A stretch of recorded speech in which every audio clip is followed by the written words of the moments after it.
kasih. Assalamualaikum warahmatullahi wabarakatuh. Waalaikumsalam warahmatullahi wabarakatuh.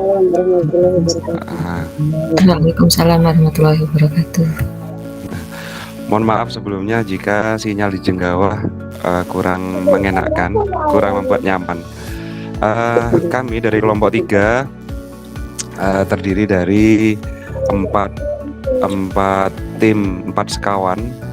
Di antaranya yaitu yang pertama ada saya sendiri sebagai moderator, nama saya Guntur Bayu Wisono. Kemudian yang kedua ada Ibu Indri, Ibu Ratna, Ibu Ratna sebagai presentator yang bertugas untuk presentasi di sini. Kemudian ada Bapak Nur Jam'i sebagai penanya dan penjawab juga. Nanti tapi kita akan berkolaborasi untuk memberikan jawaban dalam pertanyaan-pertanyaan yang disampaikan atau dilontarkan oleh teman-teman dari kelompok lain. Kemudian di sini Ibu Ratih, mungkin Ibu Ratih di sini ada gangguan sinyal dari tadi. Sempat WA ke saya juga bahwa ada gangguan sinyal. Bu Ratih di sini posisinya sebagai notulen. Baik, sebelum kita memulai presentasi dari kelompok 3 ini, nanti dipersilakan kepada masing-masing kelompok untuk memberikan 2 tanggapan, 2 pertanyaan kepada kelompok kami, kelompok 3, terkait dengan sumber daya, aset sumber daya yang akan kami paparkan, yang akan dipaparkan oleh Bu Ibu Ratna Indayani.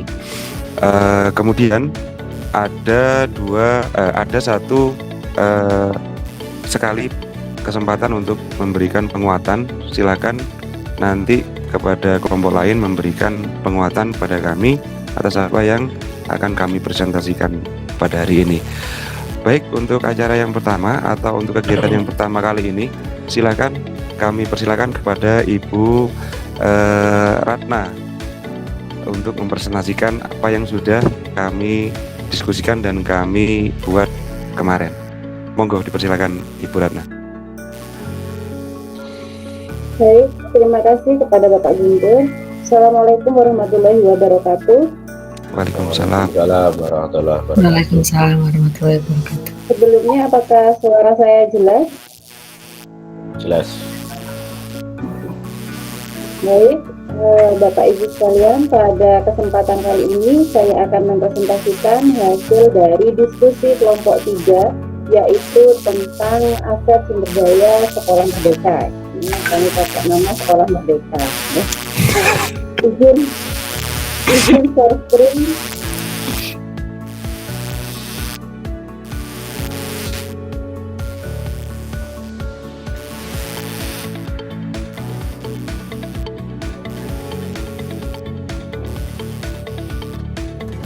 Apakah bisa terlihat share screen saya, Bapak Ibu? Kelihatan, Mbak. Tidak kelihatan, Bu. Ya, sudah dibesarkan, Mbak. Dibesarkan? Kurang besar?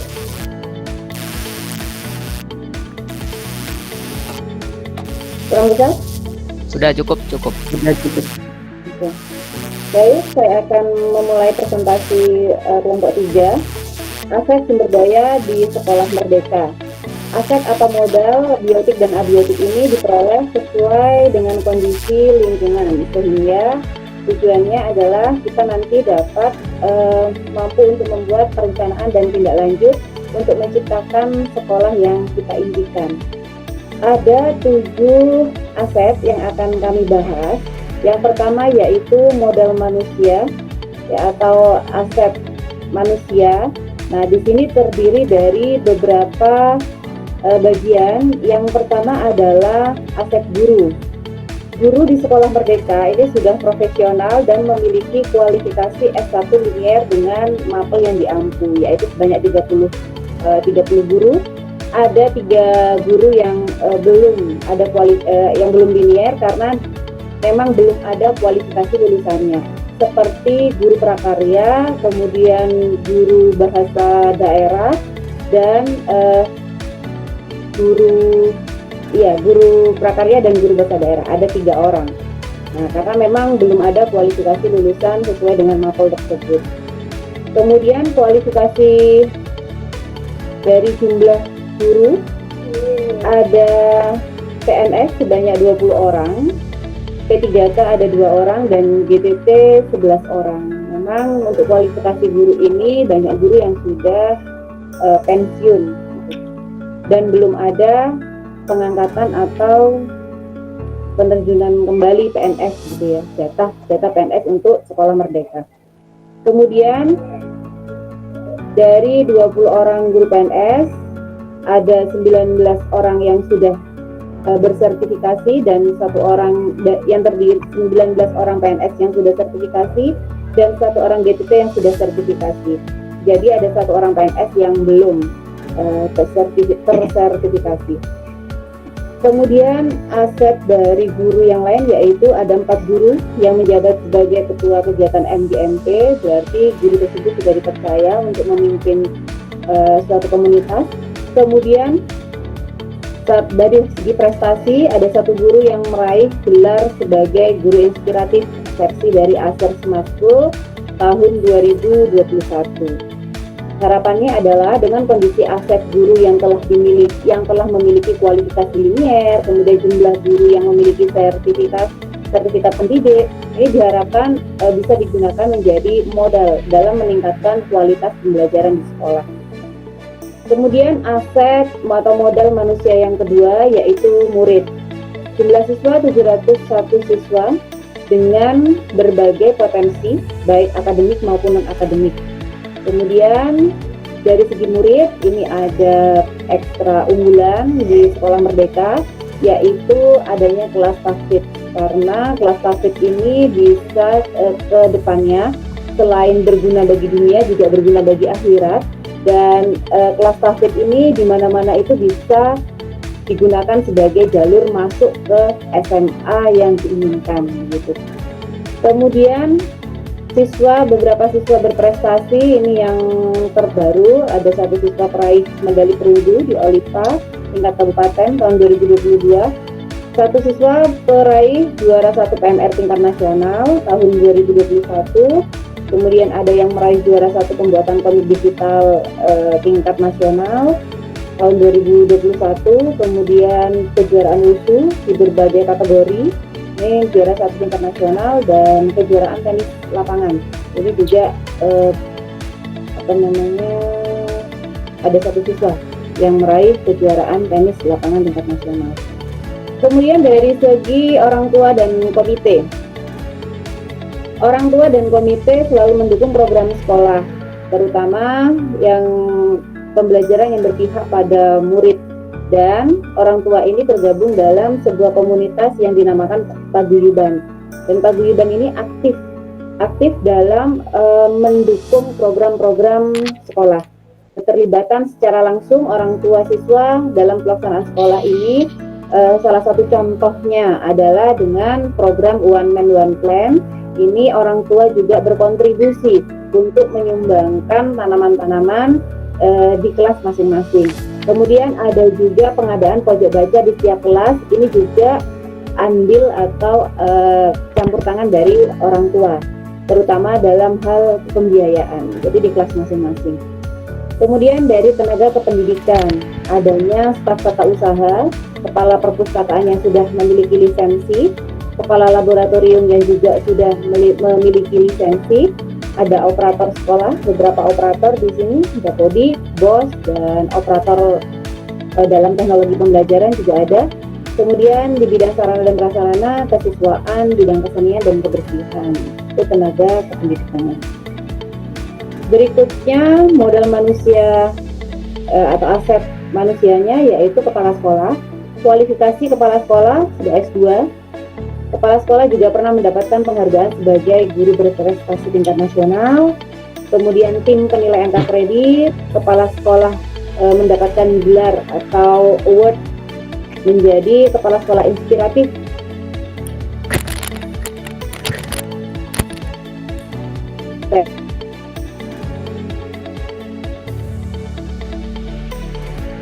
organisasi Aser Smart School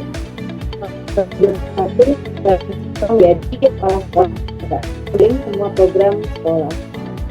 Masyarakat di sini adalah adanya kekurangan ya. Jadi dari aspek masyarakat ini memiliki tingkat kepedulian atau kesadaran yang terhadap sekolah yang minim.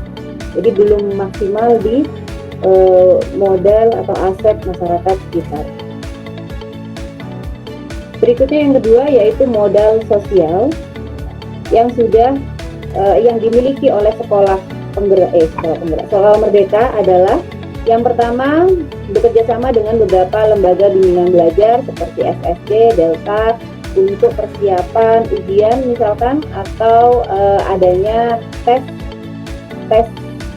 gaya belajar siswa. Nah, itu juga difasilitasi oleh beberapa lembaga bimbingan belajar. Kemudian adanya kerjasama dengan e-commerce seperti Jempol dalam pengadaan sistem manajemen informasi dan teknologi pembelajaran. Kemudian modal sosial ini ditunjang juga bentuk dari modal sosial yang lain adalah bekerjasama dengan Rumah Sakit Paru untuk fasilitas kesehatan baik guru maupun siswa atau warga sekolah.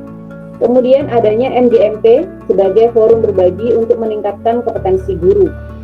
Kegiatan parenting yang rutin dilaksanakan yang melibatkan orang tua, kemudian bisa terkadang juga melibatkan pihak luar seperti motivator untuk memotivasi orang tua atau psikolog anak, ini juga pernah didatangkan. Dan kegiatan parenting ini sangat membantu peran dari guru terhadap anak-anak. Yang ketiga yaitu modal fisik. Modal fisik di sini berupa sarana prasarana. Yang pertama ada ruang kelas 7 ada 7 ruang, kelas 8 ada 8 ruang, kelas 9 ada 7 ruang. Jadi total ada 22 ruang belajar rombel. Kemudian ada laboratorium IPA yang cukup lengkap, peralatan laboratoriumnya. Kemudian adanya laboratorium bahasa, laboratorium komputer, ada 2 ruang. Kemudian aula untuk meeting, lapangan untuk upacara dan kegiatan olahraga, adanya ruang kepala sekolah, ruang kurikulum dan kesiswaan, kemudian ada ruang BK, PU, UKS, musola siswa dan musola guru, ruang koperasi, ruang kantin, ada toilet guru, toilet kepala sekolah yang terpisah dari toilet guru, kemudian ada toilet siswa yang terpisah antara laki-laki dan perempuan, kemudian ada ruang-ruang organisasi seperti ruang OSIS, MR, Pramuka, Paskibra. Kemudian ada taktik room, karena memang tadi sudah dijelaskan bahwa ada ekstra unggulan yaitu ekstra taktik. Kemudian adanya sumber air yang sangat memadai, jaringan WiFi dengan kecepatan 1 GBps yang tersebar di seluruh ruangan. Kemudian berikutnya yaitu tentang modal lingkungan alam. Modal lingkungan alam ini yang keempat, udara masih bersih walau berada di tengah kota, karena walaupun sekolahnya kecil tapi banyak tumbuhan karena ada program One Man One Plant di sekolah Merdeka.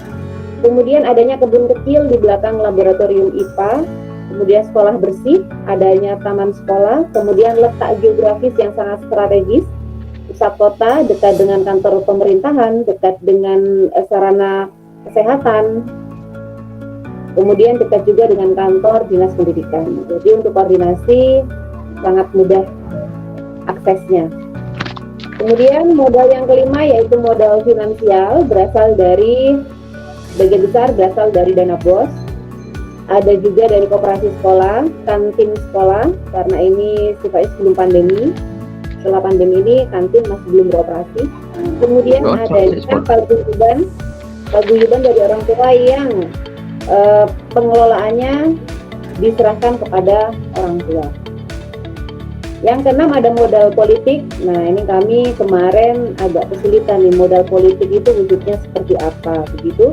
Jadi di sini kami memaparkan adanya organisasi di Sekolah Merdeka yaitu OSIS, Organisasi Siswa Intrasekolah, dan adanya MPK, Musyawarah Perwakilan Kelas. Mungkin nanti dari teman-teman bisa menambahkan sebagai masukan kepada kelompok kami. Dan yang ketujuh ada modal agama dan budaya. Dalam modal agama dan budaya ini, Sekolah Merdeka bekerja sama dengan Jamaah Sholawat Al-Ghafilin dalam melaksanakan istighosa, biasanya 1 tahun sekali rutin. Kemudian dekat dengan lembaga keagamaan seperti Pondok Darussalam. Jadi ada beberapa murid yang mondok, tapi sekolahnya di Sekolah Merdeka. Kemudian adanya tokoh agama, yaitu guru agama sebagai tokoh agama. Adanya perayaan hari besar keagamaan, ini biasanya dilakukan untuk yang mayoritas, yaitu Muslim. Kemudian adanya budaya berbagi. Contohnya adalah pada kegiatan Jumat berbagi. Tujuannya adalah mengikutsertakan siswa untuk mengikuti kegiatan sosial. Jadi menumbuhkan rasa empati. Kemudian dari segi budaya adanya kegiatan jam session. Kalau misalkan di musik jazz itu ada jam session begitu. Jadi ini kami terinspirasi dari sana. Kemudian dengan jam ini kepanjangan dari Jawa Madura Session. Nah, kegiatannya adalah ada kesenian patrol yang mengiringi lagu-lagu daerah yang dinyanyikan oleh murid. Gitu. Demikian 7 modal dari sekolah, pemaparan 7 modal dari Sekolah Merdeka. Mari kita bersiap-siap untuk mewujudkan sekolah impian. Demikian pemaparan dari kelompok 3. Berikutnya saya serahkan kembali ke moderator. Terima kasih. Assalamualaikum warahmatullahi wabarakatuh. Waalaikumsalam warahmatullahi wabarakatuh. Baik, terima kasih Ibu Ratna Indayani. Pemaparan yang sangat luar biasa sudah diberikan oleh Ibu Ratna, yang sebetulnya adalah Ibu Ratna masih belum di mute. Oke, terima kasih. Di mana Sekolah Merdeka ini sebetulnya adalah penampakan dari SMP Negeri 4 Jember, bapak-bapak dan ibu-ibu di kelompok lain. Namun Ibu Ratna tidak ingin memunculkan nama SMP 4 Jember dan merubah nama sekolah ini menjadi Sekolah Merdeka. Nah, seperti itu. Tapi sebetulnya secara realita, secara real, ini adalah penampakan dari SMP Negeri 4 Jember. Nah, luar biasa sekali. Baik, kami persilakan kepada dua kelompok untuk masuk ke dalam sesi pertanyaan untuk kali ini. Silakan, dari kelompok mana dulu ini? Dipersilakan, monggo.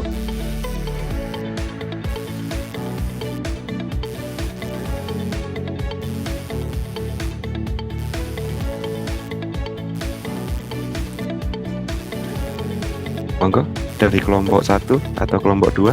Itu Pak Nanang Resen, Pak Guntur. Oh, nggak kelihatan di handphone. Oh. Oke, monggo Pak Nanang. Aduh. Monggo. Oke, bismillahirrahmanirrahim. Terima kasih atas waktunya dari kelompok 3. Nah, di sini ada beberapa hal yang ingin saya diskusikan. Saya sangat kagum dengan SMP 4 Jember itu, saya sangat kagum. Waktu loka berapa tuh ya? Waktu di hotel dekatnya GOR itu saya sempat ngobrol sharing santai dengan kepala sekolah waktu mendampingi Bu Ratna. Saya sempat sharing. Beliaunya sangat humble dalam ini. Saya sangat terkesan dengan kepala sekolah SMP 4 karena saya rasa beliau itu orangnya sangat kreatif sekali. Dari ngobrol-ngobrol santai, saya banyak sekali menimba ilmu dari beliau yang istilahnya mungkin bisa diterapkan di tempat kami. Nah, di sini ada beberapa hal yang ingin saya diskusikan Yang pertama yaitu ini bagaimana cara dari sekolah, ini khususnya SMP 4 ya, untuk menggerakkan seluruh guru ya, yang tahu di mana guru itu di SMP 4 tadi disampaikan itu ada yang PNS, ada P3K, ada yang honorer. Tentunya kan dari segi emosi, dari segi namanya juga manusia ya, ada yang sifat manusia, ada yang iri ya. Nah, itu supaya meminimalisir sifat-sifat seperti itu, supaya mau bekerja sama untuk mewujudkan semangat mengajar, semangat memajukan sekolah dengan visi misi yang telah dicanangkan oleh sekolah itu bagaimana. Mungkin ini juga buat saya merefleksikan untuk saya terapkan mungkin di tempat kami. Yang kedua, di sini saya sangat luar biasa melihat SMP 4 waktu pendampingan, waktu kegiatan dengan PP. Saya di SMP 4 itu melihat meskipun sekolahnya ya lokalnya kecil, itu ruangannya sudah tertata rapi. Nah, di sini tadi disampaikan itu ada siswa, mempunyai siswa 701 siswa, di mana 701 siswa itu sangat luar biasa, banyak sekali.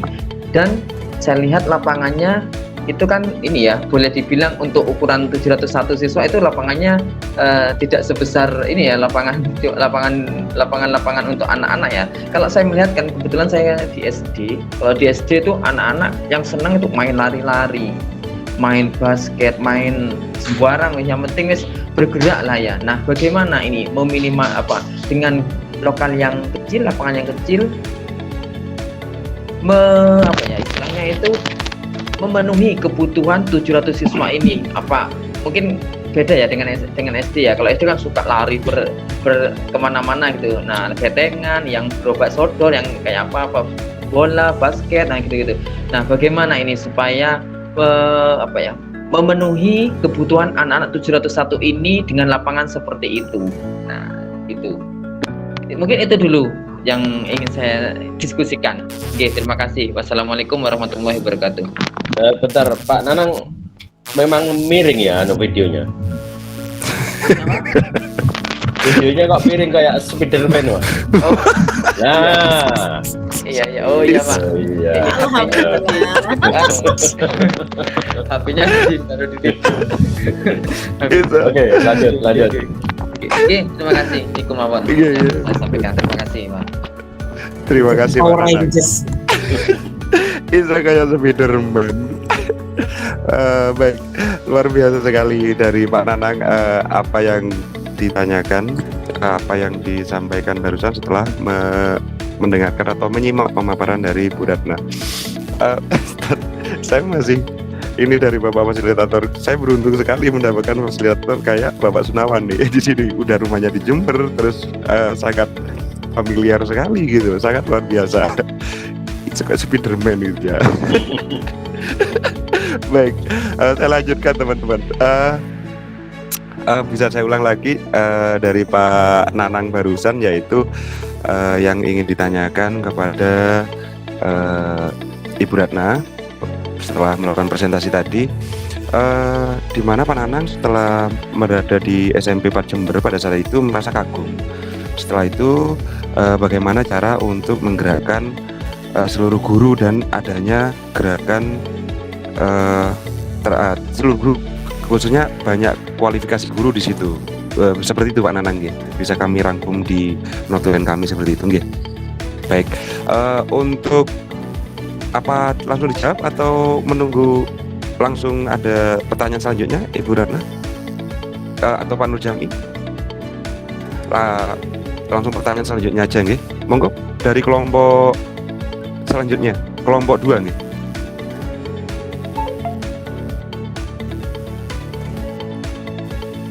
Jika belum ada, sambil menunggu pertanyaan selanjutnya, monggo Pak Nurjami atau Ibu Ratna sendiri langsung menanggapi apa yang sudah ditanyakan oleh Pak Nar. Iya, ya, gimana Pak? Kayaknya ya ini yang punya Oh, masih ada. Lembaga ini lebih kompeten menjawab. Oh, ini. gitu ya. Oh, siap. Siap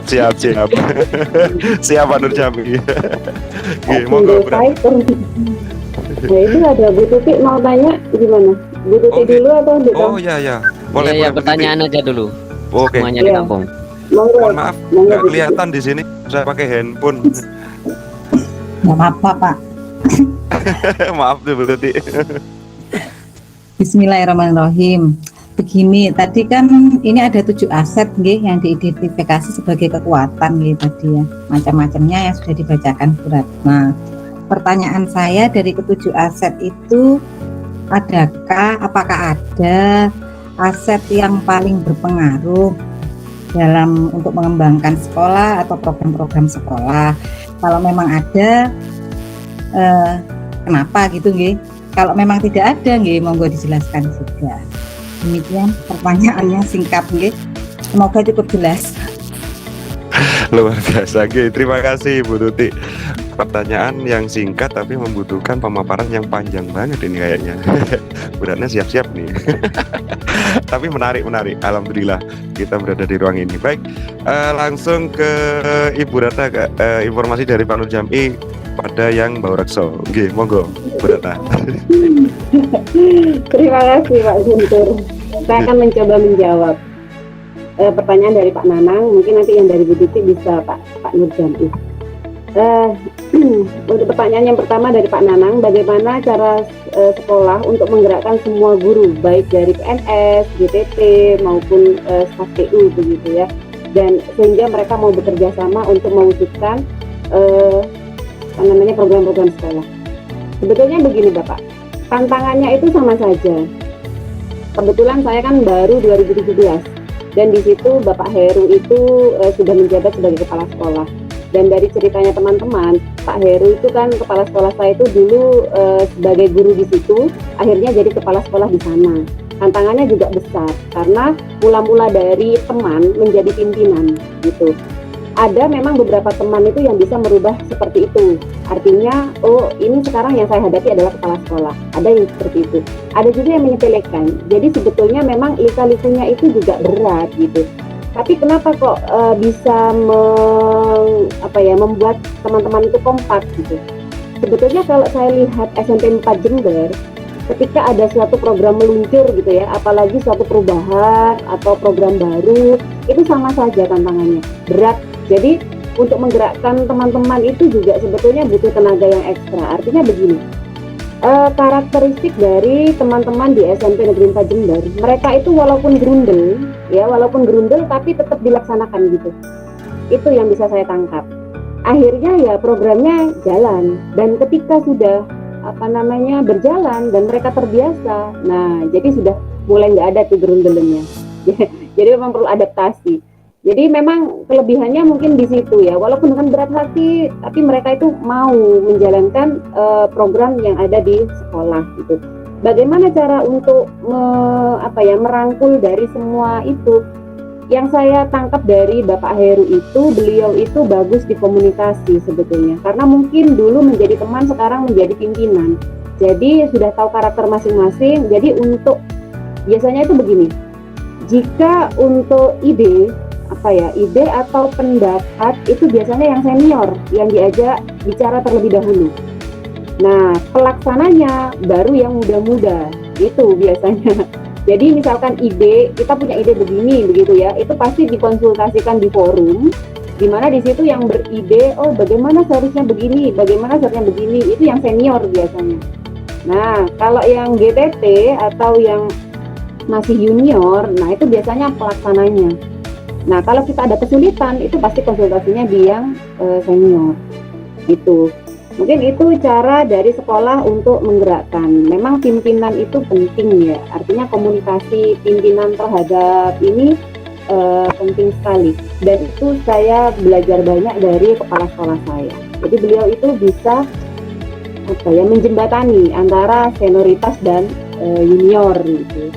Jadi kalau misalkan juniornya itu ada masalah begitu dengan senior ya, beliau pasti menjembatani. Artinya begini ya, harus itu beliau kan masih muda gitu. Ini pernah ya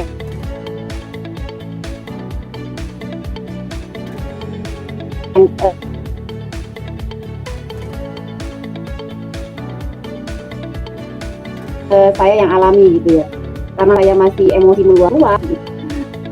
Pernah di antara pimpinan dengan teman-teman di sekolah itu memang bagus, sehingga mereka itu walaupun berundel tapi pasti jalan gitu.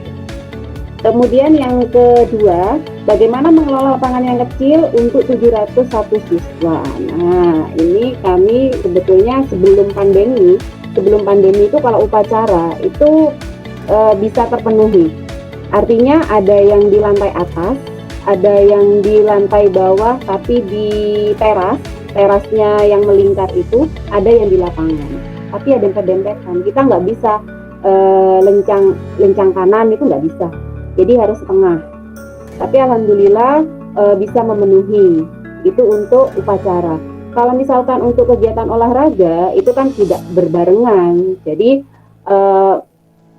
kelas dengan jenjang tertentu, nah itu biasanya yang satu teori, yang satu praktek, begitu pengelolaannya.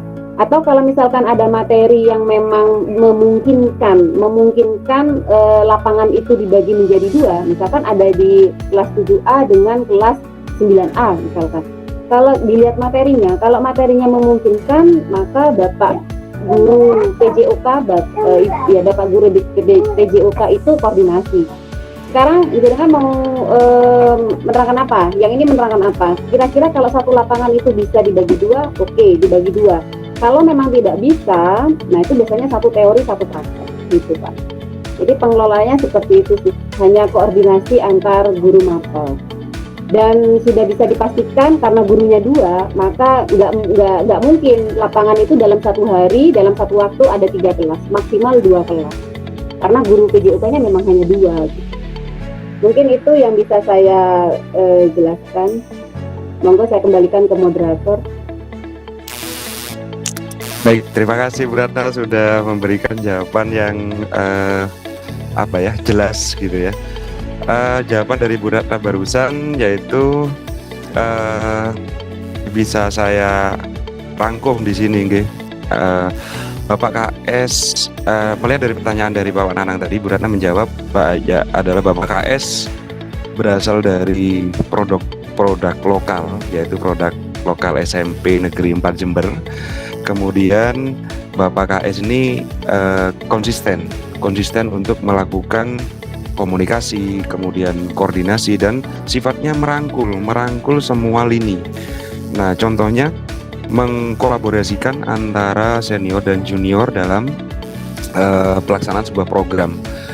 Untuk yang senior diminta untuk menyumbangkan pendapatnya, kemudian untuk yang junior selain diminta untuk menyumbangkan pendapatnya untuk mengeksekusi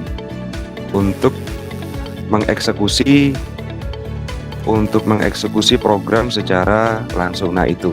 Kemudian menanggapi pertanyaan dari Pak Nanang yang nomor 2, menanggapi pertanyaan dari Pak Nanang yang kedua, Ibu Ratna di sini menyampaikan bahwa lapangan ini kurang luas ya. Akhirnya di situ penyelesaiannya adalah melakukan pembagian jadwal atau melakukan koordinasi antar guru mapel sehingga tidak crash, tidak tempuk dalam satu lingkup tersebut. Demikian yang bisa saya rangkum dari pertanyaan Ibu Ratna, Bapak Nanang. Dilanjut untuk pertanyaan yang kedua yang disampaikan oleh Ibu Tuti, yaitu tentang bagaimana cara apakah pengambilan astagfirullah bentar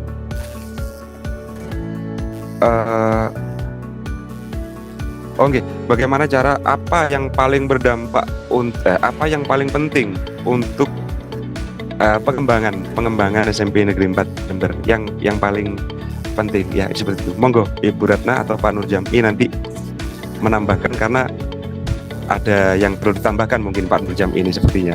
Baik.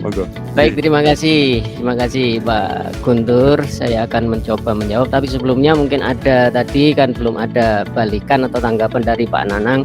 Monggo Pak Nanang kami persilakan beri kesempatan untuk memberi balikan atau tanggapan. Iya Pak. Terima kasih atas waktunya. Nah, memang ini ya, saya bayangan saya itu kalau mungkin berbeda.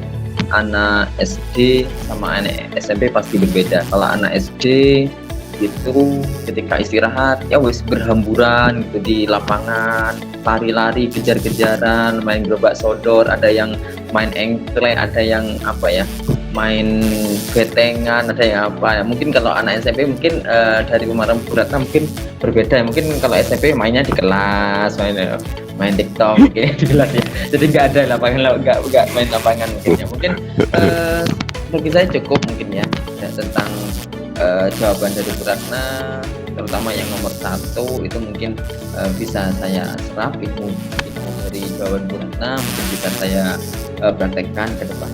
Mungkin terima kasih atas sharingnya. Terima kasih Pak. Baik, Sama-sama, terima Pak kasih. Nanang. Langsung aja karena pertanyaan yang kedua ini dari Bu Tuti. Ini agak bersifat umum ya. Dari Aset 7 umum. aset tadi, adakah aset yang paling berpengaruh dalam mengembangkan program sekolah? Jika ada, apa saja? Jika tidak ada, mengapa? Nah, ini menarik sekali ya. Menurut saya tentunya aset yang paling berpengaruh itu ada, yaitu yang biotik. Yang biotik terutama adalah guru. Ya, terutama guru dan tendik. Dengan adanya guru dan tendik yang kompeten, maka akan muncul kreativitas, ide-ide, kemudian inovasi-inovasi dalam merencanakan program apa yang harus dilakukan oleh sekolah. Kemudian dengan adanya guru yang kompeten tersebut, maka aset lainnya pun juga akan secara otomatis berkembang. Dengan adanya ide-ide tadi, misalkan guru atau kepala sekolahnya memiliki relasi yang luas ke dinas pendidikan atau ke stakeholder yang lainnya, ke masyarakat, sehingga bisa dengan mudah untuk misalkan mendapatkan dana bantuan, mencari donatur untuk pengembangan sarpras. Kemudian misalkan pengembangan sarpras yang lain seperti taman, dengan tendik yang kompeten, yang memiliki inovasi-inovasi yang baik, maka sarpras juga akan berkembang. Kemudian dengan kepala sekolah dan guru-guru yang kompeten pula, maka akan tersusun program-program jangka pendek, jangka menengah, dan jangka panjang, sehingga akan terjadi efisiensi dan efektivitas biaya maupun pelaksanaan program tersebut. Kemudian yang terakhir yaitu penempatan guru dengan tugas tambahan yang tepat sesuai dengan kompetensinya, sesuai dengan minat bakatnya, ya, minat bakat tambahan di tempat yang tepat atau the right man on the right place, maka akan menumbuh kembangkan atau menjadikan sekolah tersebut semakin baik. Saya rasa itu. Terima kasih. Sangat luar biasa. Terima kasih Pak Nurjami sudah menanggapi dengan jawaban yang sangat jelas ya dari apa yang ditanyakan oleh Ibu Tuti. Monggo dipersilakan Ibu Tuti, ada tanggapan setelah mendengar jawaban dari Pak Nurjami? Iya, Atau ada sangat bagus sekali ya, runtut sekali dan bisa dipahami dengan baik dan memotivasi saya untuk menjadi guru kreatif ya, untuk mengembangkan sekolah yang luar biasa yang digambarkan Pak Jam'i tadi. Terima kasih Pak Jam'i. Monggo nanti bisa mutasi ke tempat saya, Bu. Kita bersama-sama membangun sekolah.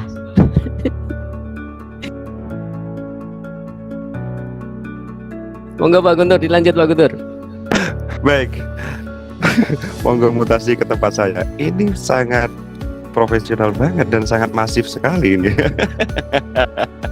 Baik, demikian Mungkin demikian apa yang sudah dipaparkan oleh kedua rekan saya, Bapak Nur Jambi dan Ibu Ratna.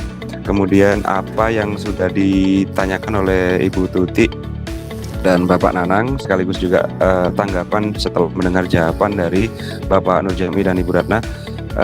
Kami mohon tanggapan secara umum dari kedua kelompok tentang apa yang kami paparkan pada hari ini. Monggo dipersilakan.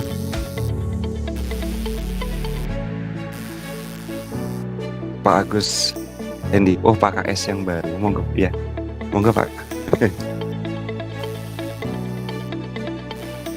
Terima kasih. Sebelumnya apakah suara saya jelas, teman-teman? Jelas banget. Jelas ya. Jelas Pak. Bu Tuti, mutasi ke tempat saya saja. Jangan. Pertama, tanggapan untuk kelompok 3 ya. Berbesar hati sekali seorang Bapak Guntur, guru SMP 1 Jenggawa, membesar-besarkan SMP 4 yang sudah sangat memang jempol. Wes, hebat. Teman-teman CGP ini saya sangat merendah semuanya. Tanggapan saya, dari 7 modal aset utama yang dipaparkan tadi, ini merupakan benar-benar sekolah impian dan semua KS ingin seperti itu. Ya, ini benar-benar sekolah impian, di mana semuanya 7 aset itu sangat lengkap. Namun begini, benar kata Ibu Ratna, termasuk saya masih bimbang tentang modal politik. Contohnya yang seperti apa? Mungkin nanti ada pencerahan dari Bapak fasilitator kita. Pada intinya pemaparan dari kelompok 3 sangat bagus, dan semoga 7 aset yang sudah diidentifikasi itu semakin bisa dimaksimalkan sehingga menjadi sekolah yang jauh lebih baik lagi. SMP 4 semuanya, sekolah semuanya. SDN Bergung 3 juga, amin. Terima kasih teman-teman. Assalamualaikum warahmatullahi wabarakatuh. Waalaikumsalam warahmatullahi wabarakatuh. Luar biasa, nampak keceriaan dan sangat fresh sekali wajah dari Pak Hendi. Ya, terima kasih Pak Hendi atas tanggapannya yang sangat luar biasa. Mohon maaf ada gangguan. Apakah suara saya didengar dengan jelas? Jelas. Oh, ya, terima kasih. Terima kasih. Tawon. Itu kayak tawon, bro. Kalau bisa kamu jalannya. Pak, sama Bapak fasilitator kita memang lengkap. Seakan-akan ada semacam apa? Tawon, ada Spiderman, ya itu dia ciri khas Bapak fasilitator kita. Alhamdulillah kita bertemu dengan Bapak fasilitator Bapak Sunawan. Semoga selalu diberi kesehatan dan selalu dalam lindungan Allah Subhanahu wa taala. Amin. Amin. Dari apa yang sudah kita lalui di sesi yang pertama ini, kebetulan sesi yang pertama ini adalah kelompok kami, kelompok 3. Silakan notulen untuk membacakan sebelum mengakhiri apa yang menjadi kegiatan kita pada hari ini.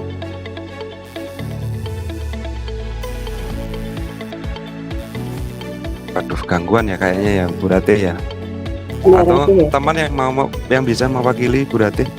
Bu Ratna, monggo dipersilakan Bu Ratna.